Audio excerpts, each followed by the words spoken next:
Men yoqtiradigan ayollar stillari. Birinchisi mana bunaqangi o'lik ranglardan to'g'ri foydalanish. To'g'risi rang-barang kiyimlarni yoqtirmayman, lekin o'lik ranglardan qancha ko'p foydalansangiz ham bu sizni bachkana ko'rsatib qo'ymaydi. Aksincha o'ziga ishonchli qilib ko'rsatadi va shu bilan birgalikda atrofdagi odamlardan ajralib turishingiz mumkin. Va men o'ylaymanki, bunaqangi ranglar odamni ham yosh ko'rsatadi va shu bilan birgalikda ancha bosiq qilib ko'rsatadi. Va ikkinchisi ham birinchisiga o'xshash, faqatgina ozgina retro usulida, ya'ni 90-yillar paytidagi Amerika ayollarini eslatadigan stil. Men o'ylaymanki, bu stilni o'ziga xos xususiyati shunaqaki, bir xil stilni yoshlar kiysa ham, yosh kattalar kiysa ham bir xil his tuyg'uni uyg'otadi. Ya'ni o'ziga ishonchli va romantik ayolni tasavvur qildiradi. Va uchinchisi men eng yoqtirgan rangim havo rang va oq rangni bir-biriga moslab kiyish. Bu ikkala rang bir-biriga juda ham mos bo'lgani uchun ham har qanaqa kiyimni kiysangiz ham bir-biriga juda ham mos bo'lib ketaveradi. Va oxirgisi romantik stil.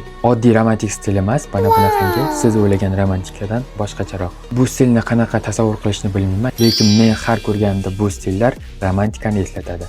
Sizga yuqoridagi stillardan eng ko'p qaysi biri yoqdi?